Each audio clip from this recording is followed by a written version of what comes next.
All right, good evening. This is the March 6, 2024 Cottage Grove City Council meeting, which I'm calling to order. We are short a few members and a few staff members. You can tell it is absolutely spring break. Thank you for the two that are here, and we'll get roll call here in a minute. So I am calling meeting to order, and our first order of business is the Pledge of Allegiance. Will you please rise? I pledge allegiance to the flag of the United States of America and to the republic for which it stands, one nation, under God, indivisible, with liberty and justice for all. All right, will the clerk please do the roll? Councilmember Kambata. Here. Councilmember Olson. Councilmember Thiede. Councilmember Garza. Here. Mayor Bailey. Here. Next on our agenda is open forum. This is the opportunity for anybody that wants to speak on something that's not on tonight's agenda. I'm not seeing anybody in the audience other than the ones that I know, and no one did sign up, so we will move from open forum to number 5, which is adoption of the agenda. I move to adopt the agenda. All right, so I have a motion by Councilmember Kambata. Do I have a second? I second. Second by Councilmember Garza. All those in favor signify by saying aye. Aye. Aye. Opposed? Motion carries. This evening, number 6 is a presentation, which we do have this evening. What we're titling this is the Minnesota Law Enforcement Support Office, or MN-LESO presentation. And Captain Brad Peterson is going to walk us through this. So welcome, Brad. You're not on spring break like everybody else. Unfortunately, I'm not. Good evening, Honorable Mayor, Council, staff, and our guests who are, our community members who are reviewing remotely. So I'll be presenting on the LESO annual briefing. This will be the 5th time we've done that. So I'll give you a quick update on that program, and then I'll be looking for a motion to continue support of that program at the end. So what is the LESO program? It stands for the Law Enforcement Support Office Program. It's a program at the federal level that disposes of unwanted DoD property, that's Department of Defense property, and that it hands that property out to federal, state, local law enforcement offices to support our law enforcement mission. It's administered by the DLA and Minnesota's Homeland Security Emergency Management Office here locally. Within that program, there are 2 different types of property. The first being DMIL-A. Those are things like AEDs, medical supplies, clothing, tools, things that generally have a lower property value and aren't sensitive to our nation's national security. Those properties, DMIL-A properties, come with less strings. They're regulated less. They stay on our books for 1 year, and they're still available to support the state's emergency management plan if they should need it. For example, if we had sandbags on our inventory and there's a flood in northern Minnesota, they could call on us to use those sandbags. After 1 year, it falls off our books, and it's they don't care what happens to it at that point.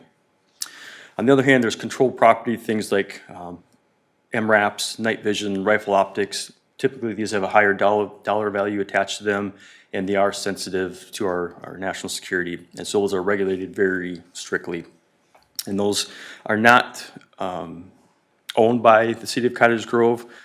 They're essentially borrowed to us from the federal government. So at the end of their life with us, we have to return them, and we have to maintain strict accountability of them. So the slide should read, over the past 5 years, we've acquired significant amounts of property, all of which is available in the civilian and law enforcement markets. None of the is weapons of war or military-only equipment. These are all things that we would have access through our normal supply chains, but it would cost us a great deal of money. So essentially, we've gotten all of this equipment and supplies, actually in the neighborhood of about $10 million over the past 5 years that we've gotten essentially free. And so it comes with a great cost savings, and it's helped us increase our preparedness and safety for our officers in the community. So it's a great benefit to be a part of this program. So over the course of our life in this program, we've engaged heavily with the community to make sure that we're being completely transparent and giving the community an opportunity to provide feedback and ask questions. So you'll see us have the MRAP and all of our equipment out at many of our community events, such as the open house or Basically, all of our festivals, we're out engaging with the public with this equipment, so they are familiar with it. By and large, we've had overwhelming support from the community. There have been a couple citizens who ask questions naturally because they're interested in the program, but once we explain the program, they're generally very supportive.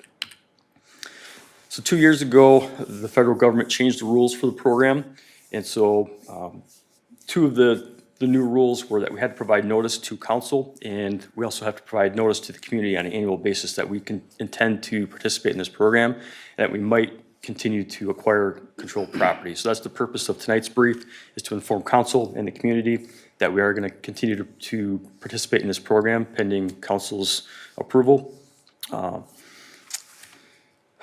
The rest of these rules we already had in place, so it wasn't a great change to us. We are required to do some training. There's a lot of rules that come attached to this program. We've adapted policy. Essentially, we've adopted the state and federal requirements as our own policy. Over the last year and a half, we haven't acquired any new property. We've just continued to maintain what we had previously acquired.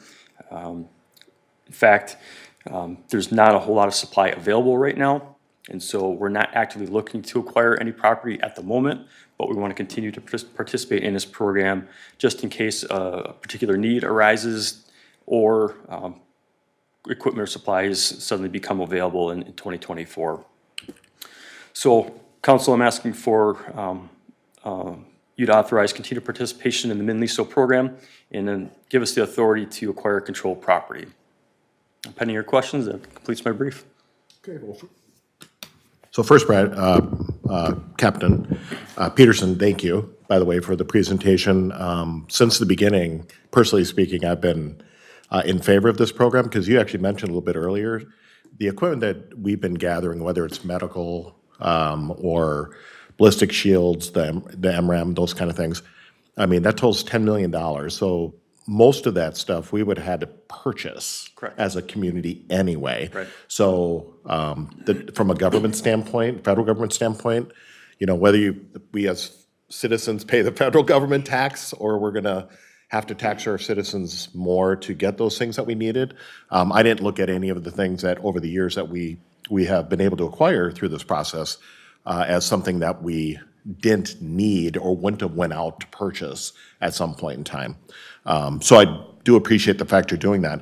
Now, do they keep you up to date on, like, is there a book or something that comes out or a website that says, hey, we've got these items? So like if there is something that you find out or the public safety department finds out we have something that we could use, how do you go about that? There's a website that lists on a daily basis all the property that's becoming available. I've stopped looking at it currently just because I know there's nothing available, but when I was very active, I'd go on it every day and search through the new inventory, and then once you see that's available, it's kind of a first come, first serve. Yep. Whoever puts in for it first gets it essentially. There's layers of approval that it needs to go through, but yeah, it's all based on a website. Okay, perfect, thank you. Council, any questions? Councilmember Kambata. I know that some of this stuff is otherwise hard to obtain and expensive, so from a budget standpoint, hard to obtain. How has this program helped our first responders be more prepared in their response to various types of emergencies that we encounter in our community? So I would say there's a few different ways. The first being training supplies and equipment. We've acquired a great deal of training supplies, equipment that we've supplied Hero Center with and our officers train with on a regular basis. So it prepares us from a training standpoint. Secondly, personal protective equipment. Incredible amounts of all types of personal protective equipment, from N95 masks to biohazard protection to ballistic protection, every manner of PPE you can imagine we've gotten. As Mayor referenced, we have ballistic protection, shields, blankets, body armor, an armored vehicle, incredible amounts of rescue equipment and safety harnesses. Literally any type of rescue equipment you can imagine, we've acquired it through this program.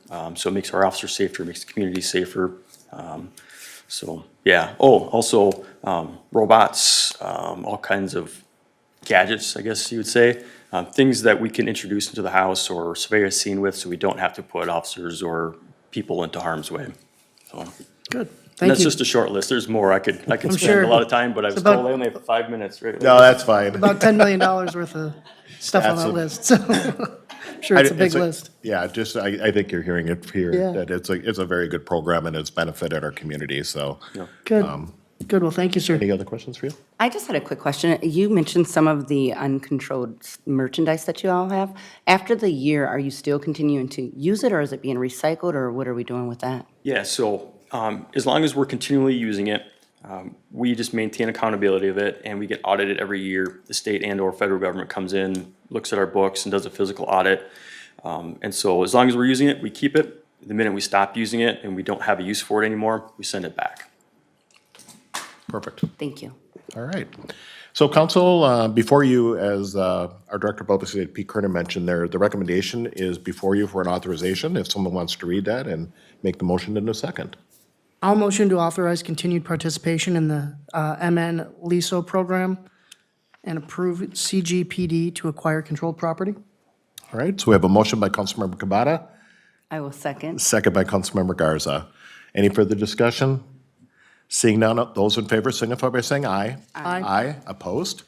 Motion carries. Thank you for coming in tonight. Thank you, Council. You got it.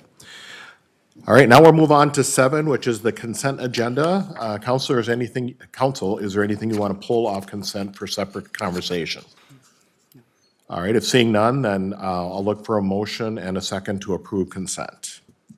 I will make the motion to approve consent for number 7. All right, so I have a motion by Councilmember Garza. Do I have a second? I'll second that. We just banter it between the two of you. Second by Councilmember Kabata. Any other discussion? Seeing none, all those in favor signify by saying aye. Aye. Opposed? Motion carries. So if there's anybody watching that was interested on items that was on consent this evening, all of those items have been approved. Number 8 is approved disbursement. 8A is to pay the bills. Again, a motion and a second. I'll motion to pay the bills. We have a motion by Councilmember Kabata, I will second. second by Councilmember Garza. All those in favor signify by saying aye. Aye. Aye. Opposed? Motion carries. 9 is public hearings. There are none tonight. Bid awards, there are none tonight. We have nothing on our regular agenda. We're now down to council comments or requests, which is number 12, and I'll start with Councilmember Kabata. We've had a pretty streamlined evening. I don't have anything to add. There you go. That's kind of what I figured. How about Councilmember Garza? I think everyone is on spring break, so I think I'm agreeing that with you. So, and I'm not even going to bring up anything. I think we're good this evening. So, the only other items on our agenda for this evening was 13, a workshop open to the public. There is none. And the 14 was a workshop closed to the public, which there are none. And so we're literally at 7:13, and I'll look for a motion in the second to adjourn. I'll motion to adjourn. We have a motion by Councilmember Kabata, I will second. second by Councilmember Garza. All those in favor? Aye. Aye. Opposed? We're adjourned.